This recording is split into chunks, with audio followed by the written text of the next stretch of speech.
So imagine a single digital dollar backed by two things at the same time. On one side, US Treasury bills tokenized by BlackRock, the biggest asset manager on the planet. And on the other, an actual country's gold reserves sitting in a vault in Laos. That dollar is real. It's called USDV, and it's built by a project most people have never heard of, Velo. And here's the twist.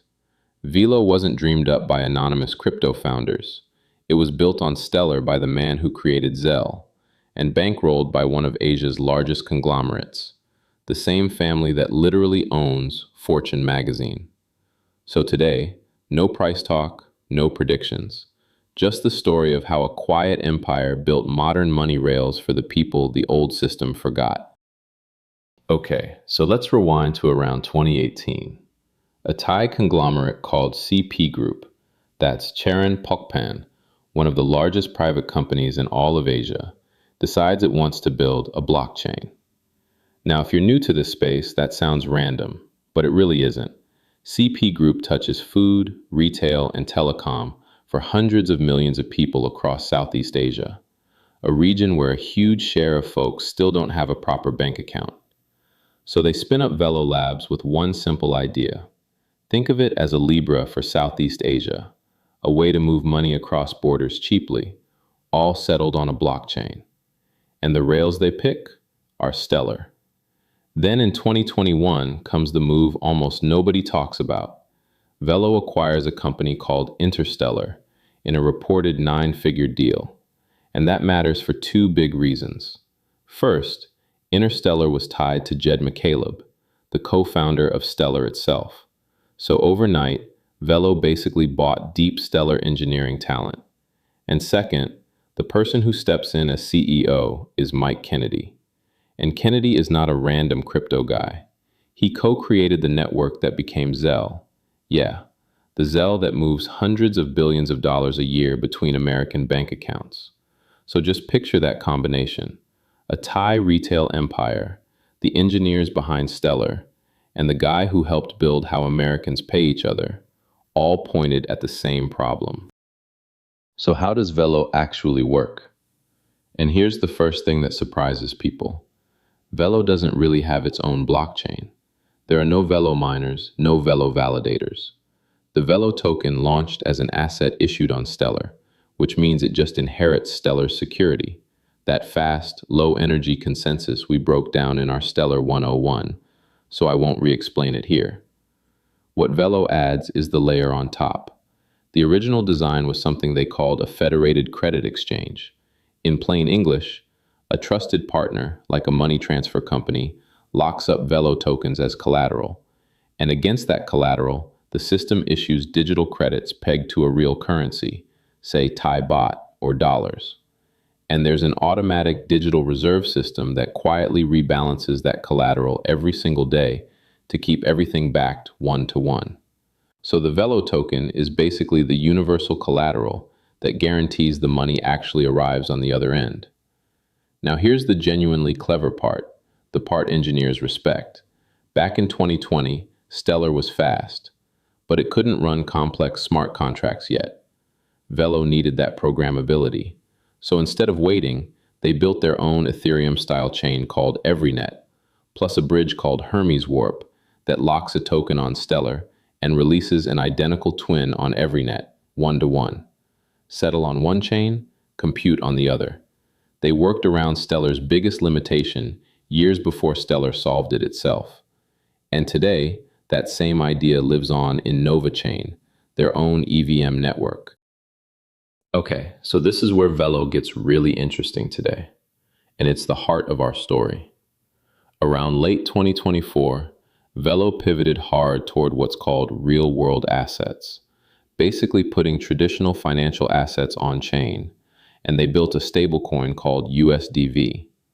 Now, a stablecoin is just a digital dollar that's supposed to always be worth a dollar. What makes USDV different is what's behind it. Velo went and stacked some of the most serious assets in finance as backing.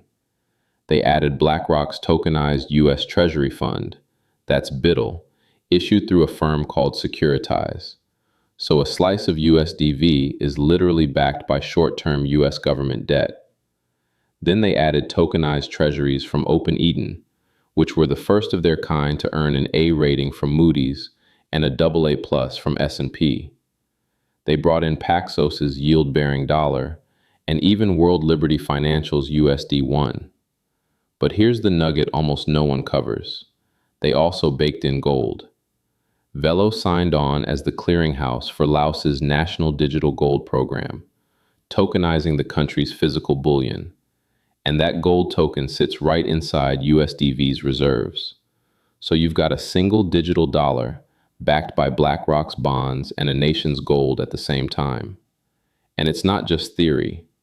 Velo's payment app, Orbit, reports more than 1 million users across 15 countries, riding on top of their sister company, Lightnet, which moves over $10 billion a year through licensed, regulated rails. Now, if we're being real with you, and this channel is always real with you, there are a few things to keep in perspective. And none of this is a knock on Velo. It's just how you stay clear-eyed. First, the leadership.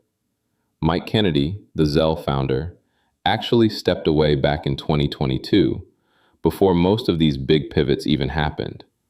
So the company you see today is really steered by its conglomerate backers and its sister company Lightnet, not by a single crypto celebrity founder. And that's not bad. It's just a different kind of bet. You're trusting an institution, not a personality. Second, Velo has changed its story a few times, from cross-border credits to digital gold to an all-in-one payments network. That's a company searching for the right fit, which is completely normal, but worth knowing going in. Third, and this is the big one, separate what's live from what's promised. The on-chain pieces and USDV's design are real and running right now. But a lot of the most exciting stuff, the consumer super app, token staking, the institutional treasury service, is still on the roadmap, some of it slated for 2027. And one honest technical note, Velo markets USDV as a never depeg stablecoin, but any coin partly backed by its own volatile token can face stress under pressure. So treat that as marketing language, not a guarantee. The takeaway? The foundation here is genuinely solid. Just measure the big future claims against what's actually shipped. So where is all of this going? Velo's 2026 roadmap is genuinely ambitious, and it ties the whole story together. The plan is to turn Velo into what they call a PayFi network. That's payments plus finance.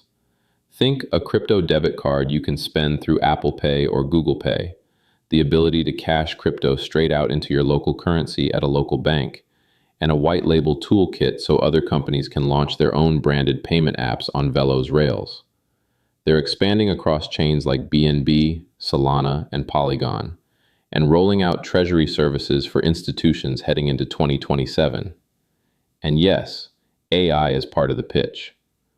Velo talks about an idea they call PayFai, where AI agents would handle things like routing a payment across the cheapest network or automating compliance checks. Now, I want to be straight with you. Most of that is still a vision on paper today, with one named product, an AI trading assistant, rather than a fleet of agents running your money right now. But the big picture goal is what makes it worth watching. Velo says it wants to become the intelligent payment layer of the Web3 era and connect 1 billion people to the digital economy, starting with the emerging markets that traditional finance has always treated as an afterthought. And honestly, when you've already got Stellar's rails, BlackRock's treasuries, and a conglomerate that reaches hundreds of millions of people, that's not a crazy place to start. So pulling it all together, Velo is really a story about who is building, not just what's being built. It's a Thai conglomerate, the engineers behind Stellar, and the creator of Zelle, all aiming at the same target, bringing real financial tools to the people the old system left out. The technology is clever, the partnerships are genuinely heavyweight, and the mission, banking the unbanked, is one worth rooting for. Just keep that honest lens we talked about, celebrate what's live, and watch the roadmap with a little patience. Because if even part of this works, a lot of people who've never had a stable dollar or a savings yield within reach suddenly will. If this was useful, go ahead and hit subscribe. We break down the institutional side of crypto every single week. The full Notion write-up with every source and date is linked in the description below. And if you want the foundation under all of this, check out our Stellar 101 first. See you in the next one.